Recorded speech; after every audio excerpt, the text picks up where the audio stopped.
Shalom Bapak Ibu Saudara dikasihi Tuhan, selamat Natal. Salam kasih yang daripada Tuhan yang selalu menyertai Bapak Ibu Saudara dimanapun berada. Kita baca kebenaran firman Tuhan Lukas 2 ayat 9 sampai 11 Saudara. Tiba-tiba berdirilah seorang malaikat Tuhan di dekat mereka, dan kemuliaan Tuhan bersinar meliputi mereka, dan mereka sangat ketakutan.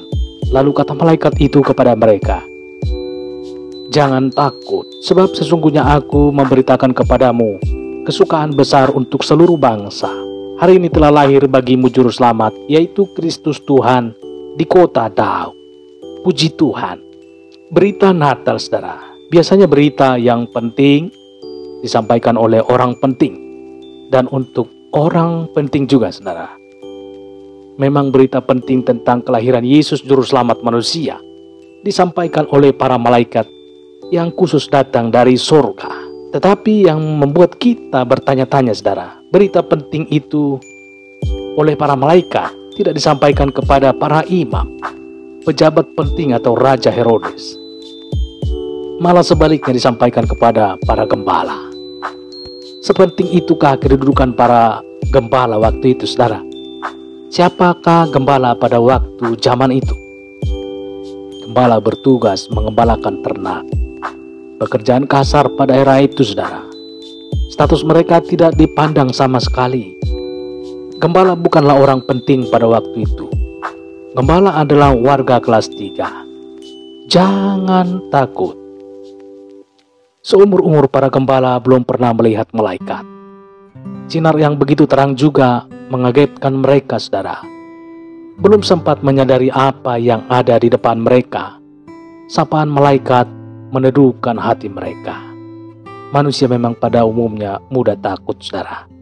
Ketakutan menjadi sahabat dekat manusia. Tanpa diundang, ketakutan bisa muncul mendadak, apalagi di tengah pada gurun yang gelap. Sinar yang melingkupi para malaikat membuat kejutan bagi para gembala. Mengapa manusia begitu mudah takut? Ketakutan membuat nyali kita ciut Saudara.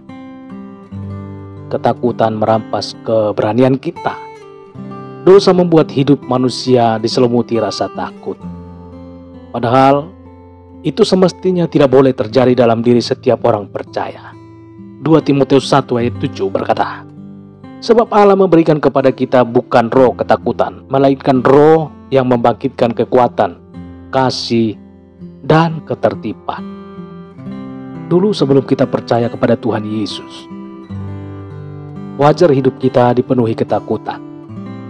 Tetapi kini, setelah menerima Tuhan sebagai juru selamat pribadi kita, semestinya kita harus membuang jauh-jauh rasa takut itu Saudara. Kesukaan besar, inilah berita Natal yang sebenarnya. Yesus yang Tuhan itu berinkarnasi menjelma menjadi manusia. Tuhan yang jauh kini menjadi dekat Saudara. Tuhan yang semula bersemayam di sorga, sekarang turun ke dunia. Pribadi yang maha mulia, rela menjadi manusia hina, merasakan hidup sesungguhnya menjadi manusia. Manusia yang bisa lapar, haus, dan menderita. Manusia yang pada saat sedih menangis, sebaliknya pada saat bahagia tertawa. Tuhan seutuhnya menjadi manusia. Dengan cara itu, Tuhan merasakan penderitaan manusia. Adakah pribadi yang seperti Yesus? Bukankah sudah selayaknya peristiwa lahirnya Yesus ke dunia mendatangkan sukacita? Jangan takut lagi, jangan menangis lagi. Natal membuat saudara tidak sendiri lagi menghadapi hidup ini. Malaikat mengajak saudara untuk menyongsong Natal dengan penuh sukacita. Haleluya. Firman Tuhan yang tertulis dalam Lukas 2 ayat 11, 13, 14. Demikian kebenaran firman Tuhan. Hari ini telah lahir bagimu juru selamat, yaitu Kristus Tuhan di kota Daud. Dan tiba-tiba tampaklah bersama-sama dengan malaikat itu sejumlah besar bala tentara sorga yang memuji Allah. Katanya, "Kemuliaan bagi Allah di tempat yang maha tinggi, dan damai sejahtera di bumi di antara manusia yang berkenan kepadanya." Tuhan jadi manusia Saudara. Bukan manusia menjadi Tuhan Saudara. peristiwa langka yang belum pernah terjadi sepanjang sejarah dunia. Saudara kasih Tuhan, sulit diterima akal sehat dan tidak mudah dicerna. Tetapi itulah fakta sejarah, saudara. Natal bukan cerita fiksi. Natal juga bukan ilusi. Tuhan jadi manusia bukan basa-basi. Itulah peristiwa yang ada saksi, saudara. Mengapa harus Tuhan yang menjadi manusia? Manusia sejak jatuh ke dalam dosa, hidupnya merana, saudara. Semula makhluk mulia. Setelah Adam dan Hawa jatuh ke dalam dosa, manusia menjadi hina, musnah, sudah masa depannya. Yang ada tinggal ratapan. Manusia tidak bisa menolong dirinya, saudara. Hukuman Tuhan telah menimpanya. Seperti kata surat Roma ayat 23. Sebab upah dosa ialah maut, tetapi karunia Allah ialah hidup yang kekal dalam Kristus Yesus Tuhan kita. Saudara kasih Tuhan, bagaimana mungkin manusia yang telah jatuh ke lembah dosa bisa menolong yang lain? Semua manusia siapapun dia sudah hilang kemuliaannya. Simak kata surat Roma dalam Roma 3 ayat 23. Karena semua orang telah berbuat dosa dan telah kehilangan kemuliaan Allah. Manusia membutuhkan penolong. Haleluya. Jika manusia sudah berdosa, siapakah gerangan yang bisa menolongnya? Hewan tidak mungkin, saudara. Matahari, bulan, dan bintang juga tidak punya kuasa, saudara. Gunung dan samudra apalagi. Manusia sudah tidak berdaya. Manusia perlu juru selamat. Satu-satunya harapan tinggal kepada Sang Pencipta. Cinta Tuhan lebih besar dari dosa manusia. Kasih-Nya lebih luas dari samudra, lebih tinggi dari langit, dan lebih dalam dari samudra.